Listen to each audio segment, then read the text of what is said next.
In the fall of 1987, the Missouri Department of Transportation quietly closed a rural stretch of highway near the town of Ridgetown. No press conference, no warning, just barricades, concrete blocks, and a sign that read, "Road closed, no access beyond this point." Locals called it Mile 103. But it wasn't just a name, it was a warning, because people had already started disappearing. It began with strange reports from truckers. Late-night CB calls about a car with no lights, tailgating them at dangerous speeds. A black sedan, older than anything that should still be on the road. Silent, unmarked, and always just behind them. Close enough to see in the mirror, but never close enough to confront. Then came the road workers. Gary Tolson was the first to vanish. March 3, 1988. He was doing a routine inspection near Mile 103. He checked in with dispatch at 2:14 a.m., said he heard something strange, an engine, but no headlights. Then, static. The last thing he ever said was, "It's not slowing down." When they found his radio, it was lying in the middle of the road, still warm, still transmitting. But there was no trace of him. No footprints, no skid marks, no blood, just a slick pool of fresh oil, spread in a perfect circle. By 1990, residents in the area had stopped using that stretch of road altogether. Some boarded up their windows, others moved out completely. A few claimed they heard engines idling outside their homes long after midnight. The sound would build slowly, steady, low and deep, like something heavy circling just out of view. Some say the sound didn't come from the street. Some say it came from inside the walls. In 1991, a small documentary crew from a community college in Illinois drove out to investigate the rumors. They were never heard from again. But one of their cameras was found, half buried in gravel. Its lens cracked, the tape inside had degraded, but fragments remained intact. Authorities labeled the footage inconclusive. But those who've seen it, the bootleg copy that circulates in horror forums, they remember one thing. At the 22-minute mark, the camera shakes. There's a faint rumble, then silence. And in the distance, a car appears. Pitch black. No visible driver. Gliding over broken pavement without a sound. The film cuts to static. But right before the tape ends, for a single frame, one of the crew members appears in the reflection of the car's windshield. Mouth open, eyes wide, as if screaming.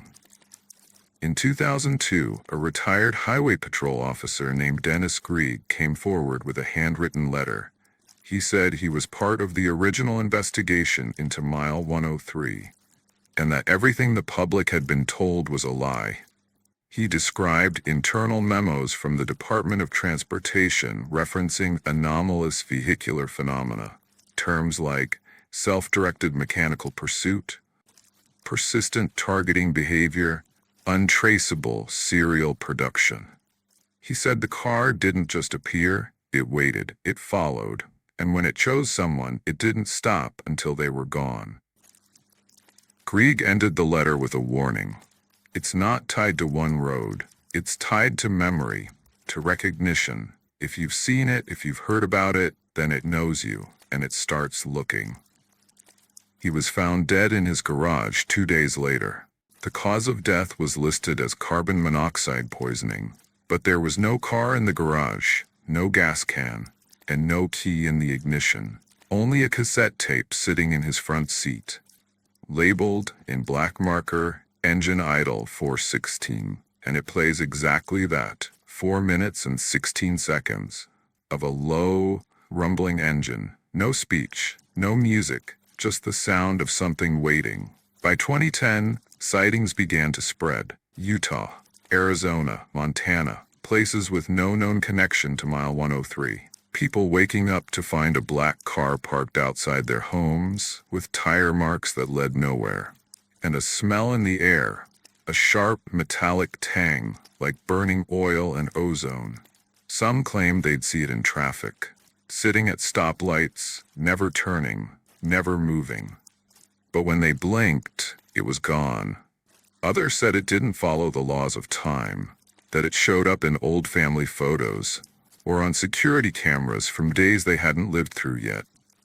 A man in Delaware swore he saw it inside his dream. In a parking garage he didn't recognize. He said the lights flickered, the engine echoed, and then he felt the heat of the hood on his chest as it pinned him in the dark. He was found unconscious on the floor of his apartment, his rib cage broken, but no signs of impact, and no entry to the building. People try to rationalize it, say it's just a story, an urban legend. But every year, more people disappear near empty roads. More strange tire tracks show up in places where no car should be.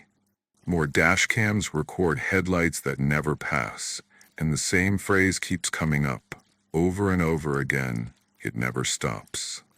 If you're on the road late at night and you hear a second engine, a deeper one, farther back, if it doesn't pass, if it doesn't fade, if it feels like it's getting closer, even when you're standing still, do not pull over, do not stop, do not look in the mirror, because once it sees you, once it recognizes you, the car that never stops is already on its way, and it will keep driving through highways, through towns, through walls, through time, until there's nothing left of you except the sound of your voice echoing inside its engine forever.